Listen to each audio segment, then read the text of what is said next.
Hello, welcome. Today I will be commentating over a few races I've had over the past week, and this race turned out to be a good race for myself. It's not always the case. Usually it comes down to staying consistent, maintaining your pace, and trying not to crash, that is what it comes down to. You guys know this. This track is called Afterglow. It is a layout by Sarah Digitally. She's also in the race, currently in the lead, actually. And so, right now we're just going through Galileo roads, some of my favorite roads. I feel like I'm going to say that a lot, but this track just includes many roads that I absolutely love. The start of races are always a little tricky because you have to drive when there's 20 or dozens of people around you, and sometimes it can be very easy to lose track of your car, especially once the semi-ghosting goes away and it's just you see the full rendition of other people's cars. But here I'm sticking behind. We have Escu and Lilac basically dictating the pace of the race. Patience is absolutely key in these situations, as long as you have enough pace to stay with them. You don't have to push too hard to catch up. However, if you do see them start to slowly linger away, that's a good sign that it's time to pick up the pace, push yourself a little bit. When it comes to hills, it's really about perfection and nailing every single line you can, down to the pixel. Take this right, and see a little bit of an odd line there, off-road. Coming down Sonora onto Route 68, this left-hander, I absolutely hate it. I find myself clipping that little sign very often. There's something about it. It's the entry. You have the dirt on the right. It's very easy to upset the car. And now into the Zancudo Hills, I take a very cautious line, and it seems like the risk paid off for Lilac in this situation. She plowed through that little sign, and it did not slow her down that much. And then here we see Lilac. It seems like she clipped that little pole and it diverted her steering. She ended up crashing, and almost immediately after, Escu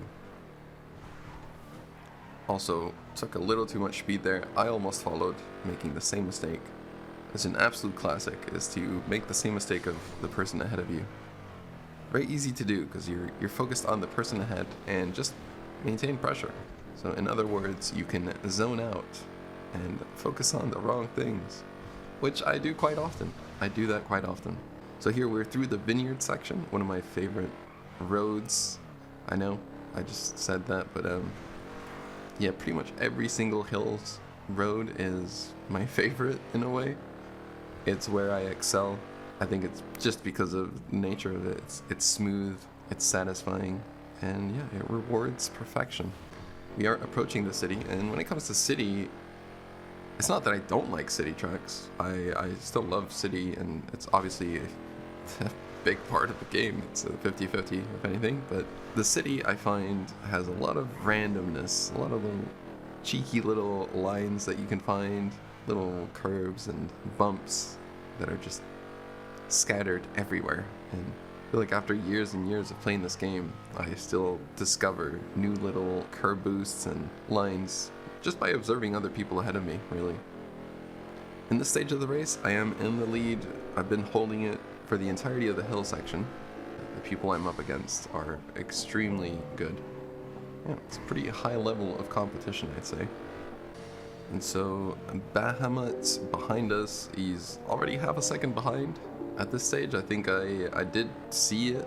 I can probably hear the cars behind me. And throughout these corners, I didn't take them really that well. Made a mistake there. Slid, missed the apex, and just like that, Bahamut is right on me, making the pass.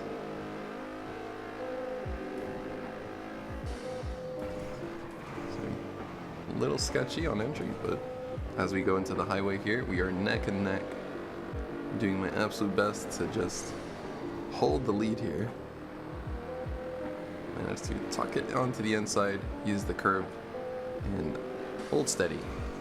Here, there's a big jump in it you can probably hear it, but his car went maybe a little too high up into the air, and he almost missed the corner, so he had to brake. And so the Agera RS, the car that we're driving here, is one of my favorite hypercars. Probably my favorite hypercar if I had to pick one in real life. Yeah, I think the Agera RS would be a fantastic choice. It's a beautiful car. And in the server, it drives very well. Very forgiving car, I'd say. It's got a lot of traction. The suspension is very good. It can tank these bumps as you are seeing right now. However, it's not strictly on rails either. It's just a very fun, fast car, but the rear can and will step out if you push it too hard. And that's the beauty of it. There's cars that they can be easy, but they also have their limits. But it's preferable when the limit of the car is the traction rather than the steering angle and how capable it is over bumps, for example. I take this left-hander pretty well, I thought, and somehow Baumat, he's been able to climb back up to a second going through the oil fields. Another area of the map where it's very similar to the vineyard, and for that reason, I like it a lot. Twisty, elevation changes. Not too wide, not too narrow. It's a very nice road. I dare to say one of my favorites, but yeah. This track unfortunately does contain the cut. It is a very sketchy cut. That fence can and will mess you up if you get unlucky. And yeah, managed to stick with Baumat. We are neck and neck. I actually come out onto the highway with a slight lead, and there's only one corner left, so I know I have to be perfect, and not quite perfect, but close enough. I think I hold enough speed here to just about win the race. And now, moving on to the next race, we have an example of how things can go wrong. Sometimes mistakes happen. It's not the worst case, but start off the race, not too bad. I'm not too far behind by a couple checkpoints in. I'm usually not in the lead after those first few checkpoints. I'm pretty inconsistent with my starts. I know there's a little trick to them. It's really just about the timing of your launch. Nice little boost right off the bat. You can gain half a second or a second. And at this point, going through Grapeseed, very nice smooth roads, and we hit the highway. And it's just a lot of highway all the way towards the city. So we're gonna skip ahead a little bit until a point here where I made a mistake. I angled my car too soon, tried to get too close to the inside, tapped the wall, and you can say that is another second down. So you shouldn't give up just because you make a little mistake at the start. You move forward onto the first corner into the city. It's a very nice left-hander. The car so far, I wasn't fully in sync with it. I wasn't trusting this car. Let's say, I can sense the suspension is a little, a little bouncy. You can tell here, like, a little sideways, almost clipped the wall. And I always struggle to have any confidence with cars like this, as I just feel like I'm about to crash into a tree at any point. So I'm really just trying to survive. Surprisingly not losing too much time until we hit this bump and spin it around. Yep, that was exactly what I was talking about. And yeah, I was just pushing a little too hard, and this car has its limits. It's important to understand those limits in any car. That being said, I figured, at this stage, I am so far back. If I do want to have even a chance of podium, I need to push. So I start pushing, and it may not look like it too much, but I was on the edge of this car, going as fast as I possibly could, and you can kind of see how I am gaining a little bit of time, braking as late as possible under that bump, and then here I lose traction, just like that. anything I just gained, I lost. There's a certain balance you need to have between pushing and staying consistent. However, I keep sending it, and there I lose the rear. Squiggle around. By a miracle, I do not crash, but I, yet again, lose more time. And you can see the nature of this car. It's showing its true colors now that we are fully engaged with it. Some people might argue the car is simply bad, or the tune is bad. I disagree. Would I prefer the suspension to be a little more forgiving? Yes, but it's mostly about understanding the limits of a car. People get used to one car being capable of doing something, and therefore everything must be capable of doing it. And it's kind of the beauty of is adapting to the cars. Every car has their strengths and weaknesses. And I think it is a skill to adapt to that. After Peepo Jaden makes a fatal mistake, overshooting the jump and going into a bush, we are left in third place. Nothing really happens from here, and lose a bit of time throughout the straight. That's an absolute classic. Somehow still getting a podium after a really rough one. I think it also demonstrates how the race was not perfect for everyone. The car was difficult, and it made for an exciting race regardless. And I have one more race to show you. This is a R34 on industry standard. It's a very popular track. Comes from No Pixel.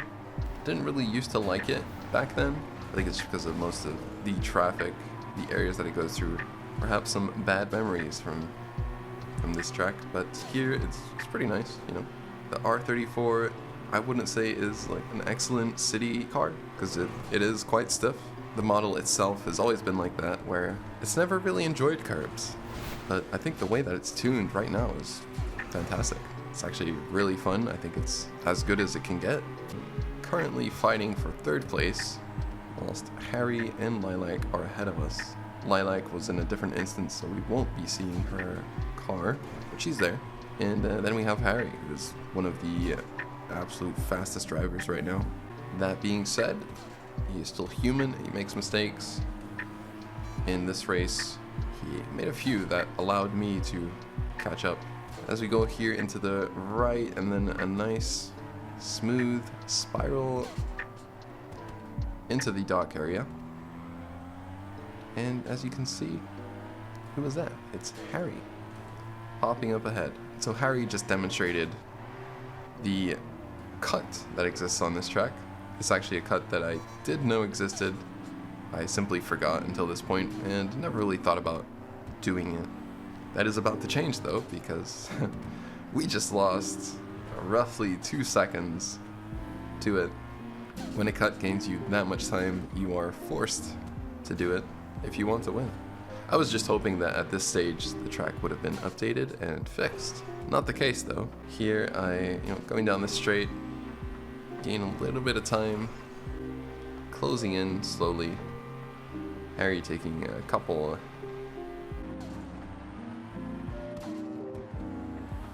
going a little wide there, clipping the pole, and I am in the lead. It's just a matter of how long can I hold it. Harry regains that pretty quickly. He's right on my tail. As we go through this south side section, I'm staying consistent. I was enjoying this car. It is a car that I understand quite well. Here I got a little distracted, but still remembered to do the cut. And that is a perfect demonstration on how to do it and why it gains so much time. You wouldn't expect it to gain that much time, but the long left-hander spiral is, well, exactly that. It is quite long. So we start lap 3, back where we started, essentially. And this section is quite simple. We have these drops. This is the best line to take right there. It's you move to the left, to the right. Just try and make it as much of a straight line as possible, because we are driving cars and not airplanes, so you can't really adjust if you're flying midair, can you? Through the straight, I'm trying to replicate some of these lines, trying to find any random curve I can to gain a little bit of speed, or at the very least, maintain speed. Harry, yet again, going for the curb, so I decide, you know what, I'm going to try it too, and yeah. That is, that's not how you take it. So I had a little bit of karma there for being so greedy. Not too much time was lost, but in this situation, I think it was enough time to realize that I have no choice but to push. End up making a mistake there. I touched the curb on the inside, throws my car wide. Sometimes it is best to, accept you make a mistake, and it's very easy to try and keep your foot on the gas and just try and make it through, try not to lose any more time than you have. But in this day, I was seemingly very patient. It's very unlikely for me to catch, and that being said, I decided to just continue, not take the cut. Little drift there as well. But regardless of all that, it was a good race. I felt like I had pretty good pace on it, and I was satisfied. Yeah, it was a good race. I hope you guys enjoyed this. I feel like I'm not too sure what I'm doing, right? I am experimenting. Hopefully it's just some casual content that you guys can enjoy, whether in the background or actually watching. If you're trying to get better, you can always watch and try and replicate the lines, learn something from it. And yeah, I'm just trying to share my knowledge with all of you guys and help you improve. Make sure to subscribe, and thank you for watching. Take it easy.